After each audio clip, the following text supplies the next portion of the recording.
ذرا تصور کیجئے، ایک چھوٹی سی جماعت اور سامنے اپنے سے 3 گنا بڑی فوج۔ یہ کوئی افسانہ نہیں بلکہ یہ حقیقت ہے تاریخ اسلام کی پہلی اور سب سے فیصلہ کن جنگ بدر کی۔ اور یہی اس پوری کہانی کا مرکزی خیال ہے، یہ نظریہ کہ جب یقین پختہ ہو تو وہ مادی چیزوں پر یعنی تعداد اور وسائل پر غالب آ سکتا ہے۔ تو سوال یہ ہے کہ یہ تصادم شروع کیسے ہوا؟ دیکھیں، اس کی بنیاد مکہ میں اس ظلم و ستم میں تھی جس کی وجہ سے مسلمانوں کو اپنا گھر بار سب کچھ چھوڑ کر مدینہ ہجرت کرنی پڑی، اور بس یہیں سے اس ٹکراؤ کی بنیاد پڑی جس نے آگے جا کر تاریخ کا رخ ہی بدل دیا۔ تو ہوا یہ کہ مکہ میں قریش کا ظلم حد سے بڑھ گیا، مسلمانوں نے مدینہ ہجرت کی۔ اب اپنا وہ مال جو ان سے چھینا گیا تھا اسے واپس لینے کے لیے انہوں نے ابو سفیان کے ایک تجارتی قافلے کو روکنے کا منصوبہ بنایا۔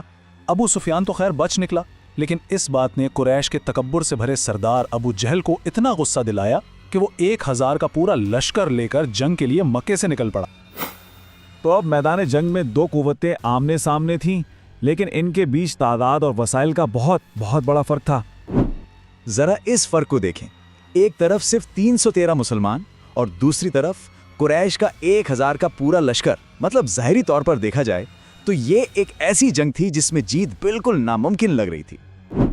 اور یہ فرق صرف گنتی کا نہیں تھا۔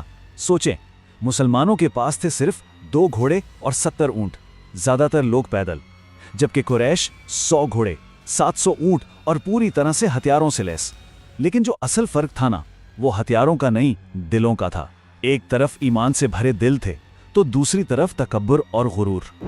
قریش کے سردار ابو جہل کا تکبر تو اس بات سے ہی صاف ظاہر تھا جب اس نے کہا کہ آج محمد کا نام لینے والا کوئی زندہ نہیں بچے گا۔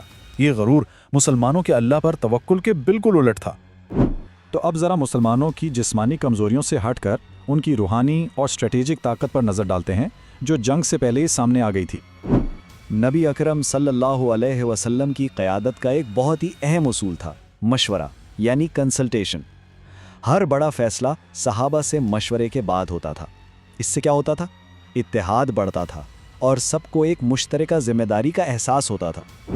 اور اسی مشورے کے جواب میں انصار کے سردار سعد بن معاذ رضی اللہ عنہ نے جو کہا وہ مسلمانوں کی زبردست وفاداری اور عزم کو دکھاتا ہے۔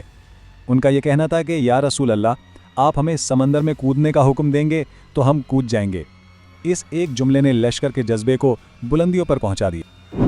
جنگ سے ٹھیک پہلے نبی کرم صلی اللہ علیہ وسلم نے اللہ سے جو دعا مانگی وہ اتنی عاجزانہ تھی کہ اس لمحے کی سنگینی کا اندازہ ہوتا ہے۔ انہوں نے کہا، اے اللہ، اگر آج یہ چھوٹی سی جماعت ختم ہو گئی تو اس زمین پر تیری عبادت کرنے والا کوئی نہیں بچے گا۔ مطلب یہ صرف ایک جنگ نہیں تھی، یہ ایمان کے مستقبل کا سوال تھا۔ اور پھر جنگ کا آغاز ہوا، شروع کے 1 on 1 مقابلوں سے لے کر ان حیران گیز واقعات تک جنہوں نے لڑائی کا پانسا ہی پلٹ دیا۔ عربوں کی روایت کے مطابق جنگ شروع ہوئی انفرادی مقابلوں سے۔ قریش نے اپنے 3 بہترین جنگجو آگے کیے، ان کے مقابلے میں اسلام کے 3 شیر نکلے۔ حضرت حمزہ نے شیبہ کو ہرایا، حضرت علی نے ولید کو ہرایا اور حضرت عبیدہ نے حضرت حمزہ اور علی کی مدد سے عتبہ کو شکست دی۔ یہ شروعاتی جیت اتنی زبردست تھی کہ اس نے مسلمانوں کے حوصلے بلند کر دیے۔ تو یہاں وہی بڑا سوال کھڑا ہوتا ہے، آخر اتنی چھوٹی اور اتنے کم وسائل والی فوج جیتی کیسے؟ اس سوال کا جواب زمین پر نہیں تھا بلکہ آسمان سے آیا۔ قرآن میں اس کا ذکر ہے، جب مسلمانوں نے اللہ سے مدد مانگی تو وعدہ کیا گیا کہ ان کی مدد کے لیے 1000 فرشتے بھیجے جائیں گے۔ تو یہ جیت انسانی طاقت کا نتیجہ نہیں تھی، یہ اللہ کی مدد تھی۔ اور اس تکبر کا انجام، قریش کا سردار ابو جہل، اسے 2 نوجوان انصاری صحابہ نے زمین پر گرا دیا اور پھر عبداللہ ابن مسعود کے ہاتھوں وہ اپنے انجام کو پہنچا۔ یہ صرف ایک آدمی کی موت نہیں تھی، یہ تکبر کی شکست تھی۔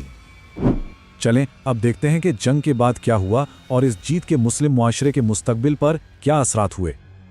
نتائج واقعی حیران کن تھے۔ دیکھیں، قریش کے 70 بڑے سردار مارے گئے اور 70 ہی قید کر لیے گئے۔ اس کے مقابلے میں صرف 14 مسلمان شہید ہوئے۔ لیکن شاید جنگ سے بھی زیادہ اہم وہ تھا جو جیت کے بعد ہوا۔ قیدیوں کے ساتھ جو سلوک کیا گیا اس نے رحم دلی کا ایک نیا معیار قائم کر دیا۔ جو امیر قیدی تھے وہ فدیہ دے کر آزاد ہو سکتے تھے، لیکن جو غریب تھے انہیں ایک عجیب اور انوکھا موقع دیا گیا۔ ان سے کہا گیا،